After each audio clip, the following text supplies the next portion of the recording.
যারা সত্যিকারে ভালোবাসে তারা ছেড়ে যায় না, শত অভিযোগ অভিমানেও আগলে রাখে। ছেড়ে যাওয়ার কথা শুনলেই জড়িয়ে ধরে কান্না করে। ভালোবাসা থেকে বিশ্বাস এজন্য উঠে গেছে যে আগে বলতো, যে যাই বলুক না কেন, তুমি যে রকমই হও না কেন, তুমি শুধু আমার। আর এখন তার কাছে সব থেকে খারাপ মানুষ আমি। কাউকে নিয়ে সমালোচনা করা যতটা সহজ, তার জায়গায় দাঁড়িয়ে পরিস্থিতি বোঝা ততটাই কঠিন।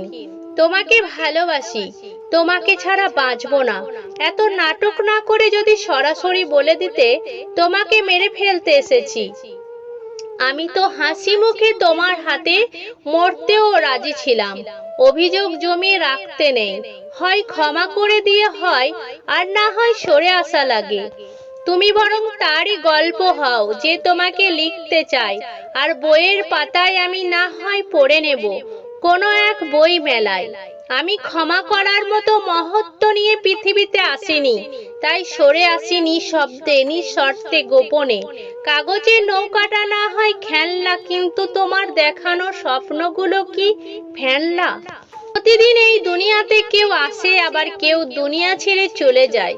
শুধু পার্থক্য এইটুকুই, কেউ একজন হাসি ফোটাতে আসে আর কেউ একজন কাঁদিয়ে যায়। অধিকার দেখানো ভালো, তবে সবকিছু নিয়ে অধিকার দেখানোটা এক ধরনের বোকামি। যে যেমন থাকতে চায়, যেভাবে থাকতে চায়, তাকে সেভাবেই থাকতে দাও। ভালোবাসলে মানুষটাকে পেস দিয়ে হয়, তার নিজের মতো করে চলার সুযোগ দিয়ে হয়।